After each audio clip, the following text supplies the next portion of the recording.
They built it to last forever. A private palace of stone, wealth, and certainty worth more than $100 million. It was meant to outlive generations, to prove that money could defeat time. But today it stands empty. No voices. No lights. Only silence where power once lived. This is not just an abandoned mansion. This is the collapse of an American belief and the story of how one of the greatest houses ever built was quietly left behind. In the quiet northern suburbs of Philadelphia, where modern traffic hums faintly beyond lines of old trees, there stands a structure so vast and so still that it feels less like a house and more like a frozen moment in time.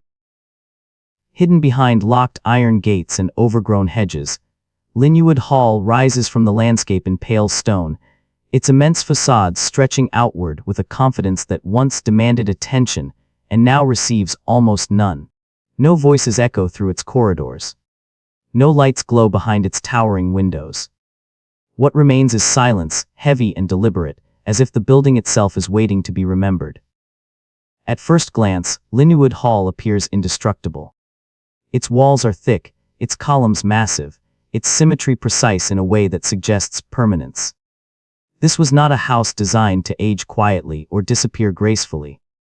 It was built to dominate its surroundings, to proclaim wealth and authority in an era when America's richest citizens believed that money could defeat time itself. Yet today, despite its estimated value exceeding $100 million, the mansion stands empty, abandoned, not because it failed structurally, but because the world that created it moved on.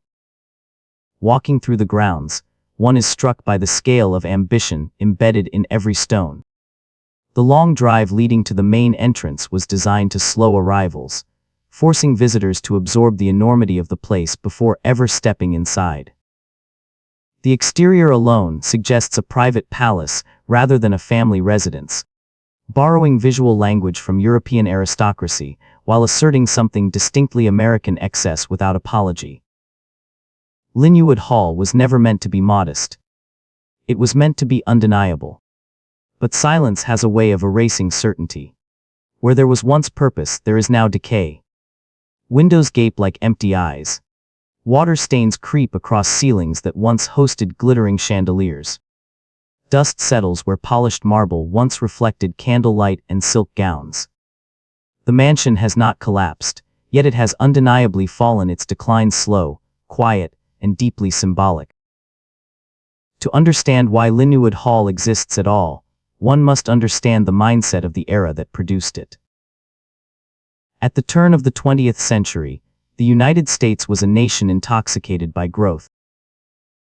Industrial fortunes were made at unprecedented speed, creating a class of individuals whose wealth rivaled that of Europe's oldest royal families. These men did not inherit castles, they built their own. Architecture became a language of power, and size became proof of success. In this context, Lynnewood Hall was not an anomaly, it was a statement. Yet even as it was being conceived, the seeds of its eventual abandonment were already present. The mansion was built at the peak of confidence, when the future seemed endlessly expandable and maintenance costs felt irrelevant compared to prestige. It assumed a continuity of wealth, influence, and social structure that history rarely provides. What its builders could not foresee was how quickly the values of American society would shift, and how burdensome such grandeur would become once its symbolic power faded. Today, Lynnewood Hall exists in a strange in-between state. It is too historically significant to be ignored, too expensive to be easily restored, and too massive to be repurposed without compromise. Preservationists see it as a cultural treasure. Developers see it as a financial risk.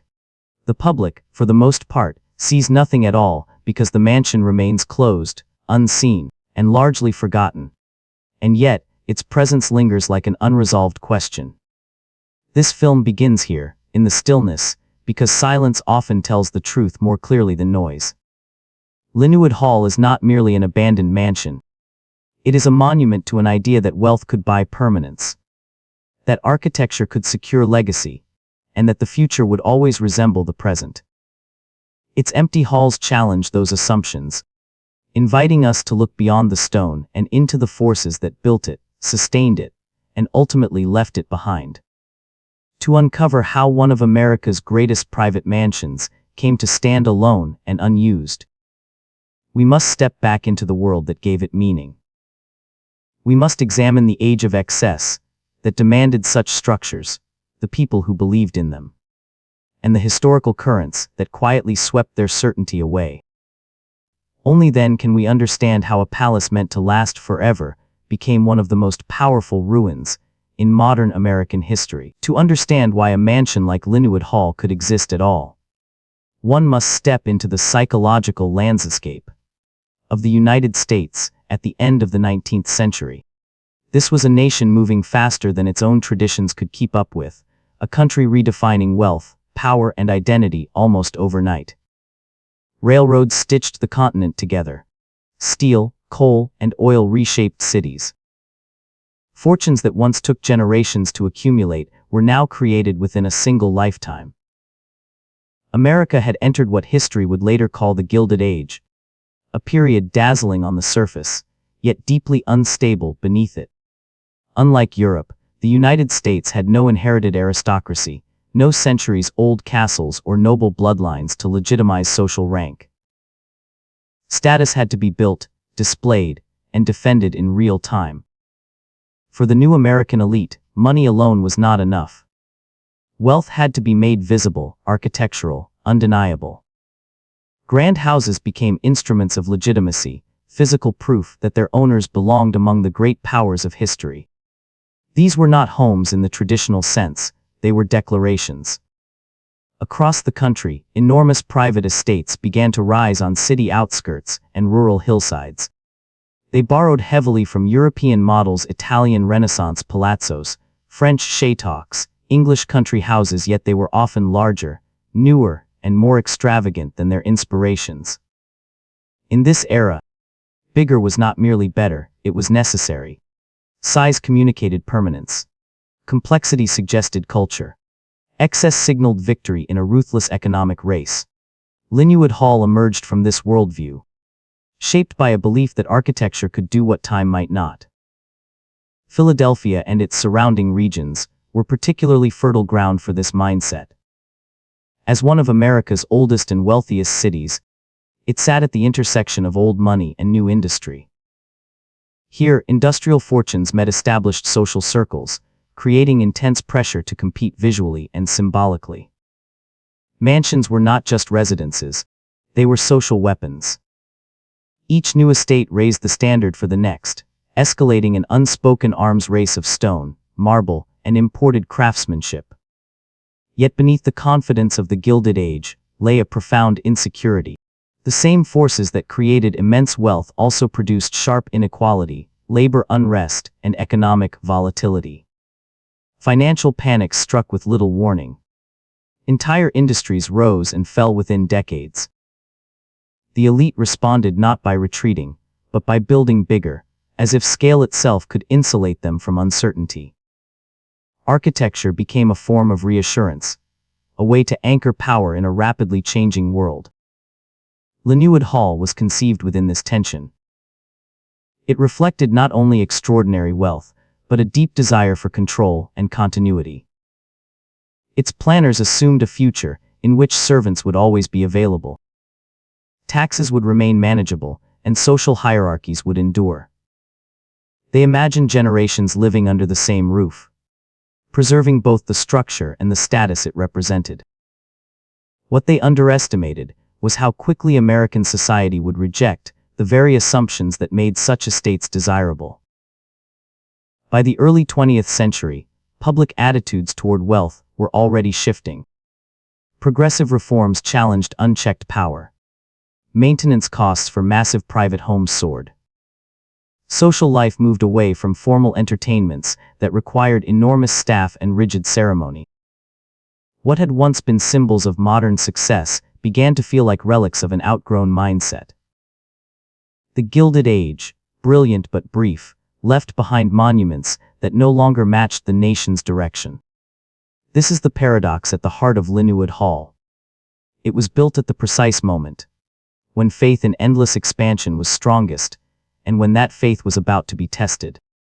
The mansion's grandeur makes sense only when viewed through the lens of an America convinced that growth was destiny and that wealth could stabilize history itself. But history, indifferent to stone and money alike, had other plans. In the next part of this story, we move from the age to the individual. Because while the Gilded Age created the conditions for Lynnewood Hall, it was a single man shaped by ambition, confidence, and the pressures of his time who turned those conditions into reality. To understand the mansion fully, we must first understand the person who believed it was necessary. Behind the immense stone walls of Lynnewood Hall stood not a dynasty of ancient nobility, but a single life shaped by opportunity, ambition, and the relentless momentum of industrial America. The mansion was the physical extension of one man's worldview, Peter Arrell Brown Widener, a figure emblematic of the Gilded Age's promise and its quiet contradictions. His story is inseparable from the building itself, because Lynnewood Hall was never simply a residence. It was Widener's answer to a question his generation constantly asked: how does one make success permanent? Widener's rise followed a pattern familiar to America's late 19th century elite. He was not born into aristocracy, but into possibility. Through business acumen, strategic partnerships, and a keen understanding of emerging industries, he accumulated extraordinary wealth in a country that rewarded scale and speed. Railroads, streetcars, and industrial investments transformed him from a regional businessman into a national power. Money, for Widener, was not merely security, it was validation. Each success confirmed his belief that ambition, when paired with opportunity, could reshape destiny. Yet wealth alone did not satisfy the deeper needs of men like Widener. In a society still searching for cultural legitimacy, financial dominance demanded visible form. European elites had castles passed down for centuries. American industrialists had to build their symbols from scratch. For Widener, Lynnewood Hall became that symbol. It would stand as proof that his achievements were not temporary, not circumstantial, but worthy of historical recognition. The mansion was designed to speak on his behalf, long after he no longer could. Widener's social world further intensified this drive. He moved among individuals who were redefining what it meant to be powerful in America. Art collecting, philanthropy, and architecture became arenas of competition as much as industry itself. To host, to impress, and to command respect required a setting that matched one's ambitions. Lynnewood Hall was meant to be that setting, a place where political figures, financiers, and cultural leaders could gather beneath ceilings that suggested authority without explanation. But Widener's life was not insulated from tragedy. Like many fortunes of the era, his was shadowed by loss, most notably within his own family. These personal wounds deepened his fixation on legacy. Buildings endure when people do not. Stone does not forget. Lynnewood Hall, in this sense, was not only a celebration of success, but a response to mortality, a structure intended to outlast grief, time, and uncertainty. It represented continuity in a life increasingly aware of its limits. There was also a quieter contradiction at the heart of Widener's ambition. The very forces that allowed him to build such a mansion, industrial growth, economic concentration, and rapid social change, were simultaneously undermining the social order he sought to preserve. While Lynnewood Hall looked backward to European tradition, the America around it was accelerating toward modernity. Informality, mobility, and efficiency were beginning to replace ceremony and permanence. The mansion stood firm, but the world was shifting beneath it. Widener could not have known how sharply that shift would occur. He envisioned Lynnewood Hall as a multi-generational estate, a fixed point in a lineage that would continue to command influence. What he left behind, instead, was a structure almost too perfect an expression of its time, a time that would soon be regarded as excessive, inequitable, and unsustainable. The mansion fulfilled Widener's vision precisely, and in doing so, it became vulnerable to history's judgment. To understand Lynnewood Hall, then, is to understand Peter Arrell Brown Widener not as a villain or a hero, but as a product of his era. His choices were rational within the values of the Gilded Age, even as they appear fragile in retrospect.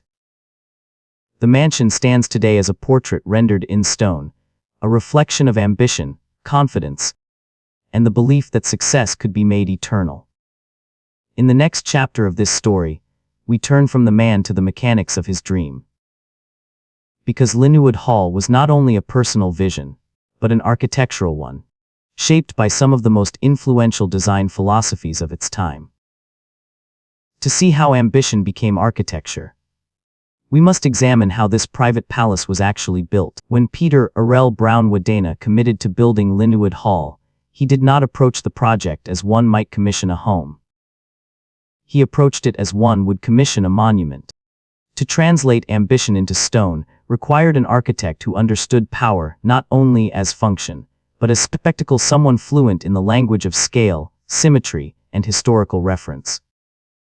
For this task, Widener turned to Horace Trumbauer, the most sought-after architect of America's elite during the Gilded Age. Trumbauer was not merely a designer. He was an interpreter of wealth. His work translated industrial fortunes into architectural authority, crafting buildings that looked as though they had always belonged to the landscape, even when newly erected. For Lynnewood Hall, he drew heavily from European classical traditions, particularly Roman and Renaissance forms, creating a structure that resembled an imperial villa more than an American residence. The message was deliberate. This was not a temporary display of success, but an assertion of timeless legitimacy. The mansion's neoclassical facade was defined by monumental Corinthian columns, perfectly proportioned and meticulously carved, rising to support an entablature that stretched across the immense front elevation. The symmetry was exacting, almost severe, communicating order, discipline, and control. Was architecture meant to command respect before a single word was spoken? Visitors approaching the entrance would have felt physically diminished, their perspective carefully manipulated to reinforce the authority of the owner within. Inside, the scale expanded even further. Vast halls unfolded into one another, designed for ceremonial movement rather than comfort. Ceilings soared to heights uncommon, even among the grand estates of the era. Marble floors reflected light from tall windows and chandeliers, while walls were finished with imported stone, custom woodwork, and decorative plaster crafted by skilled artisans. Every surface reinforced the same idea. Expense was not spared, because expense itself was the point. Functionally, the building was a marvel of its time. Hidden service corridors allowed staff to move unseen, preserving the illusion of effortless grandeur. Mechanical systems advanced for their era were installed to support heating, ventilation, and lighting on a scale rarely attempted in private homes. Lynnewood Hall operated like a small institution, requiring constant labor to maintain the appearance of stillness and control. The architecture demanded not just wealth to build, but wealth to sustain. Yet this perfection carried an inherent fragility. The mansion's design assumed a permanent class of servants, a stable social order, and an economy capable of absorbing enormous maintenance costs indefinitely. It was architecture built for continuity, not adaptability. While commercial buildings and urban housing evolved toward efficiency, Lynnewood Hall remained rigid, magnificent, but inflexible. Its very strengths would later become liabilities. Architecturally, Lynnewood Hall represented the apex of a philosophy that equated permanence with greatness. But history rarely rewards rigidity. As architectural tastes shifted toward modernism and minimalism, the mansion's classical grandeur began to feel distant, even burdensome. What had once symbolized authority came to symbolize excess. The building did not change, but the values around it did. Trumbauer's creation was flawless within its own logic. It fulfilled Widener's vision exactly, translating personal ambition into enduring form. Yet by embodying the ideals of its time so completely, Lynnewood Hall locked itself into a historical moment that could not last forever. architecture, in this sense, did what it was designed to do. It preserved an ideology long after society moved on. In the next part of this story, we step inside this palace at the height of its power. Beyond the stone and columns was a carefully orchestrated world of ritual, hierarchy, and performance, a way of life that depended entirely on the mansion's scale and authority. To understand Lynnewood Hall's fate, we must first understand how it functioned when it was still alive. At its height, Lynnewood Hall was not simply occupied, it was performed. Life inside the mansion unfolded according to a strict choreography, shaped by hierarchy, ritual, and an unspoken understanding that appearances mattered as much as reality.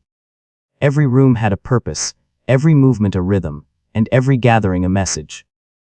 The house did not merely shelter its occupants, it staged them, framing daily life as a continuous demonstration of status and control. Formal entertaining lay at the heart of this world. Guests arrived dressed for ceremony, not comfort, and were received into spaces designed to impress before conversation even began. Grand halls funneled visitors toward ballrooms and dining rooms, where scale itself dictated behavior. Voices softened beneath high ceilings. Movements slowed. The architecture demanded composure. To be invited into such a space was to be reminded, subtly but constantly, of where one stood within the social order. Behind this elegance existed an entirely separate universe of labor. Servants moved through hidden corridors, staircases, and service rooms, their presence carefully concealed to preserve the illusion of effortless luxury. Dozens of individuals were required to maintain the mansion's daily operations, cooking, cleaning, heating, lighting, and preparing rooms that might be used only occasionally.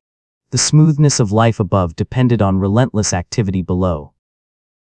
The house functioned like a machine, powered by human effort rarely acknowledged by those it served. Despite the spectacle, life inside Lynnewood Hall could be isolating. Its immense size created distance even among family members, while the formality of its spaces discouraged intimacy.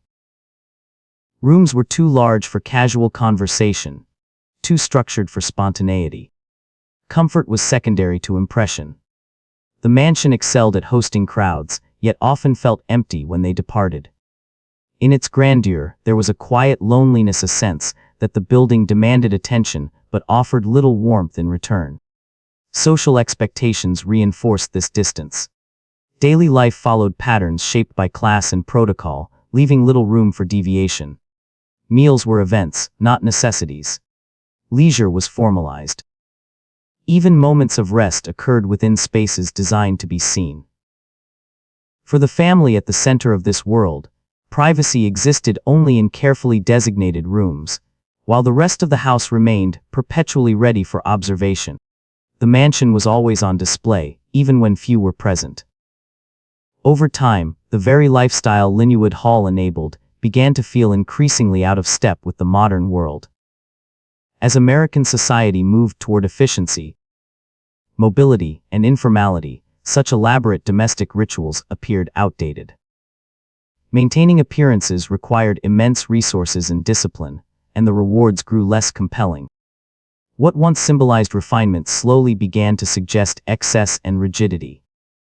This tension between spectacle and sustainability defined daily life inside the palace. Lynnewood Hall succeeded brilliantly at projecting power, but struggled to adapt to changing values. The routines that once justified its scale became burdensome, and the costs of sustaining its illusion rose steadily. The house did not fail suddenly. It wore itself down quietly, through the gradual mismatch between what it demanded and what its occupants, and society at large, were willing to provide. By the time the world outside began to shift decisively, the mansion's fate was already taking shape. Life within its walls had revealed both the strength and the weakness of monumental wealth. It could create beauty and order, but it could not guarantee relevance. The stage remained, but the audience was beginning to leave. In the next part of this story, the forces that sealed Lynnewood Hall's decline come fully into view. Economic upheaval, social change, and the simple passage of time would converge. transforming grandeur into burden and turning one of America's greatest private residences into an unsustainable relic. The decline of Lynnewood Hall did not arrive with a single catastrophe. It unfolded slowly, almost politely, disguised as practicality. What had once been a triumph of wealth and order began to feel heavy, even impractical. As the 20th century pressed forward with little regard for inherited grandeur. The mansion remained standing, immaculate in form, but the world that sustained it was quietly dissolving. Economic reality was the first pressure to mount. The maintenance of a private palace required a constant flow of resources: fuel, labor, repairs, and modernization, all growing more expensive with time. As industrial fortunes faced increased taxation and tighter public scrutiny, the cost of maintaining such an estate became harder to justify. What had once been a manageable expense during years of unchecked growth turned into a persistent financial drain show. No sign of relief. Social change followed closely behind. The rigid hierarchies that had justified armies of domestic staff were weakening. Servants were fewer, labor expectations were shifting, and the notion of devoting one's life to maintaining someone else's lifestyle began to lose acceptance. The mansion's hidden corridors, once symbols of seamless elegance, now represented inefficiency. A building designed for dozens of staff members struggled to function in a society moving toward independence and simplification. Then came broader economic shocks. Financial crises and the looming shadow of the Great Depression reshaped American priorities. Wealth was no longer celebrated unconditionally, it was questioned, criticized, and regulated. In this climate, maintaining a massive private estate seemed not only costly but socially tone-deaf. Grandeur, once admired, became associated with excess at a time when many struggled simply to endure. The mansion itself resisted adaptation. Its architecture was too specific, too ceremonial, to easily accommodate new uses. Converting such a structure required enormous investment, and compromise threatened the very qualities that once defined its prestige. Modern amenities demanded invasive alterations. Heating, plumbing, and electrical systems, advanced in their time, were now outdated, expensive to replace, and difficult to integrate without damaging the building's integrity. Each improvement became a negotiation with the past. As years passed, rooms were closed off, events became rarer, and silence settled more deeply into the house. What had once been a center of movement and control became static. The decision to leave was not dramatic, it was pragmatic. One space after another was simply no longer worth maintaining. The mansion did not fall out of favor, it fell out of alignment with reality. Time, relentless and indifferent, did the rest. Without constant care, even the strongest materials weaken. Water found its way through roofs and stonework. Temperature shifts stressed aging structures. Dust accumulated in rooms that no longer served a purpose. The decline was subtle but cumulative, each small failure compounding the next. Wealth could delay this process, but it could not stop it forever. Lynnewood Hall's decline reveals a truth, often obscured by grandeur. Monuments depend entirely on context. When the context disappears, even the most imposing structures become vulnerable. The mansion had been built to express permanence, yet it relied on systems economic, social, cultural that were inherently temporary. Once those systems changed, the building's future narrowed dramatically. By the time abandonment became unavoidable, the mansion had already transitioned into something else. It was no longer a residence or a symbol of power. It had become a question of vast, silent reminder of how quickly certainty can erode. In its stillness, Lynnewood Hall did not merely reflect the fall of a family estate, but the end of an era that believed wealth could insulate itself from history. In the next part, the transformation becomes complete. The doors close, maintenance stops, and nature begins its quiet reclamation.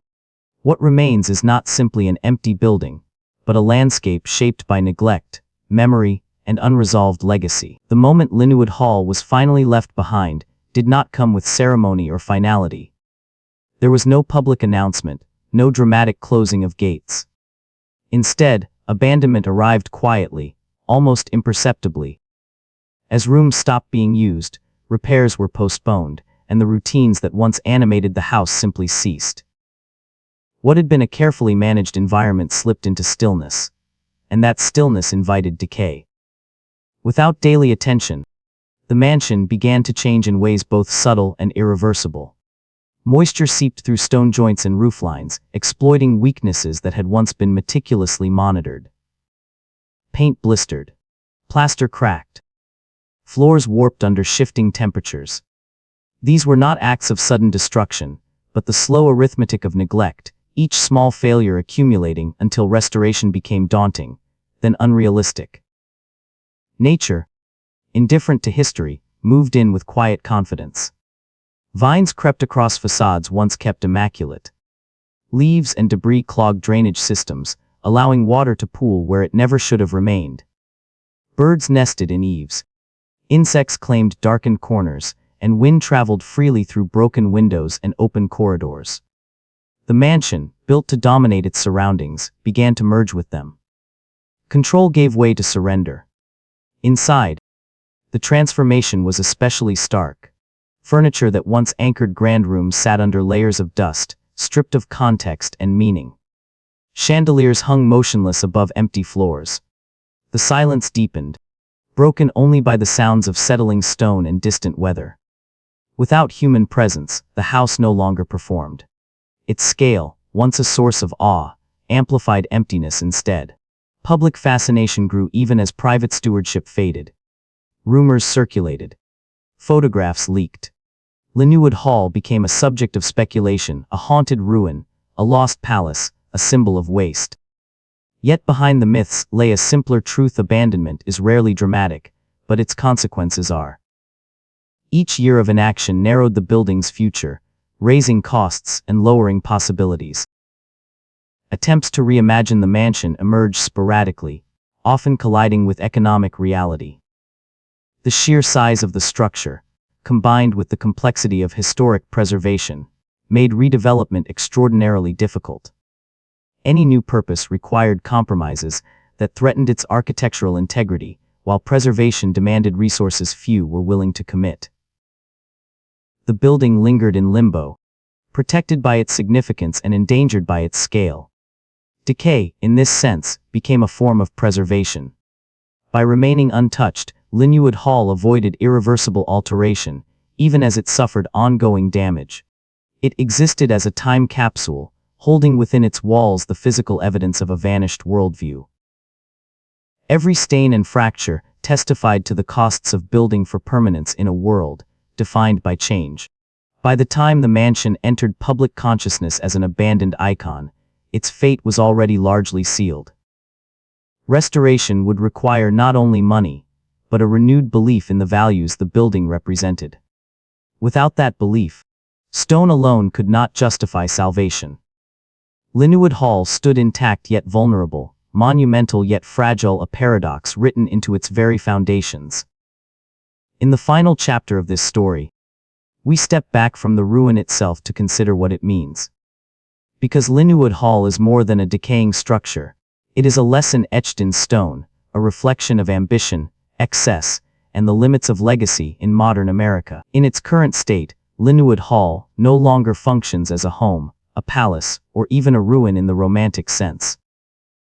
It exists instead as a question, one posed quietly but persistently to the nation that built it. What responsibility does a society have to the monuments of its own ambition? And what happens when the values that created those monuments no longer exist? Lynnewood Hall stands at the intersection of memory and discomfort. To preserve it fully would require an extraordinary investment, not only of money, but of collective will. It would demand that modern America decide whether the ideals embodied in this structure, hierarchy, excess, permanence through wealth, still deserve physical representation. Preservation is never neutral. It is a statement about what a culture chooses to remember and what it allows to fade. For some, the mansion represents architectural brilliance, craftsmanship on a scale rarely attempted today, and an irreplaceable artifact of American history. They see Lynnewood Hall as a museum without walls, a record of a formative era that shaped the nation's economic and cultural foundations. From this perspective, decay is loss, and abandonment is neglect of a shared inheritance. For others, the building symbolizes imbalance. It is evidence of an era when wealth concentrated at unprecedented levels, while social inequalities widened dramatically. In this view, the mansion's decline feels less like tragedy and more like consequence. The stone endures, but the ideology it served has been quietly dismantled by history. Preservation, then, becomes a moral dilemma rather than a technical challenge. What makes Lynnewood Hall particularly powerful is that it resists easy resolution. It cannot be casually repurposed without sacrificing its essence, nor can it be erased without acknowledging what it once represented. Its continued existence in limbo mirrors a broader national struggle to reconcile admiration for achievement with awareness of its costs. The building forces confrontation with uncomfortable truths about success, legacy, and impermanence. In a country that prizes reinvention, Lynnewood Hall remains stubbornly fixed. It does not adapt easily, and that inflexibility is precisely its lesson. Architecture, no matter how grand, cannot outlast the values that sustain it. Wealth can construct monuments, but it cannot guarantee meaning across generations. When context disappears, scale becomes burden, and permanence becomes illusion. Standing before the mansion today, one does not simply observe decay. One witnesses time asserting its authority over ambition. The silence that fills Lynnewood Hall is not empty, it is reflective. It asks what kind of structures modern America is building now, and whether they too will one day stand misunderstood, expensive, and alone. Lynnewood Hall was built to last forever. That belief shaped every decision behind its construction. Its current state does not mock that belief, it corrects it. The mansion endures, but not in the way its creators intended. It survives as a warning rather than a triumph, as evidence that legacy cannot be engineered through scale alone. In the end, Lynnewood Hall teaches a quiet, unsettling truth. History does not destroy monuments out of cruelty. It simply outgrows them. What remains is stone, memory, and the responsibility to decide what those remnants mean. America's greatest abandoned mansion does not ask to be saved or forgotten. It asks to be understood. 4 minutes after the story seems to end, another story quietly begins. Today, Lynnewood Hall occupies an unusual space in the American imagination. It is neither fully lost nor fully saved. It does not belong to the past in the way ancient ruins do, nor to the present in the way living buildings do. Instead, it exists in suspension, maintained just enough to survive, neglected enough to keep its future uncertain. This in-between state is not accidental. It reflects a broader hesitation about what, exactly, should be done with the physical remains of extreme ambition.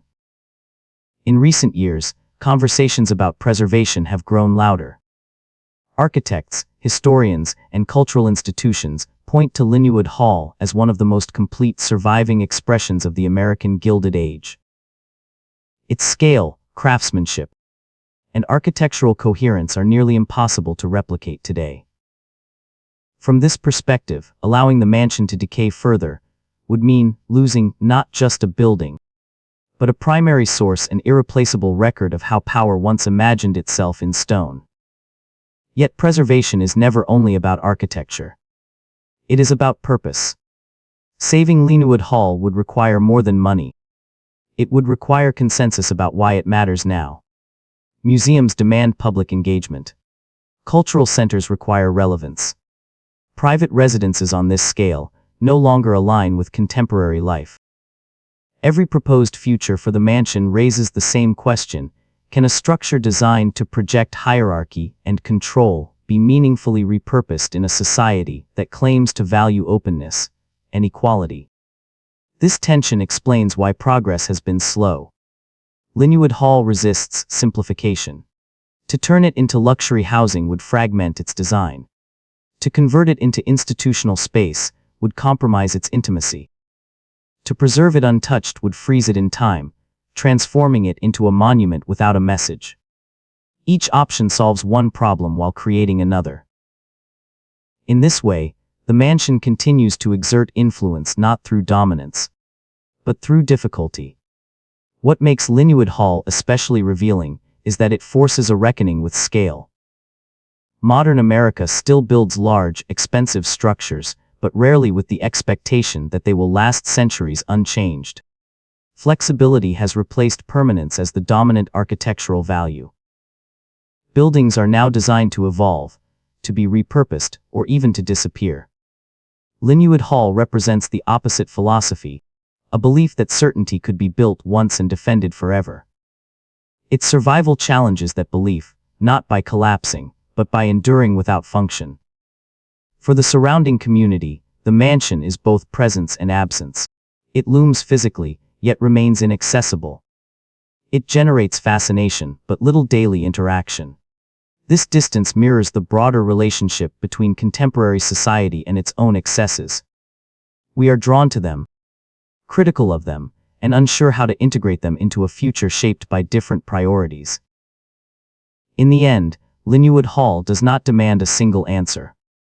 It does not insist on restoration or surrender. What it demands is attention, careful, honest attention to the forces that created it and the limits those forces encountered. Its lesson is not that ambition is wrong, or that wealth inevitably fails. Its lesson is that meaning is contextual.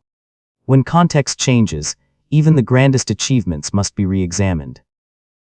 As the story closes, Lynnewood Hall remains where it has always been: solid, silent, and unresolved. Whether it becomes a preserved landmark, a reimagined space, or a carefully documented memory, its greatest value may already be fulfilled. It stands as proof that history does not end when buildings are completed. Sometimes, history begins only after the doors close.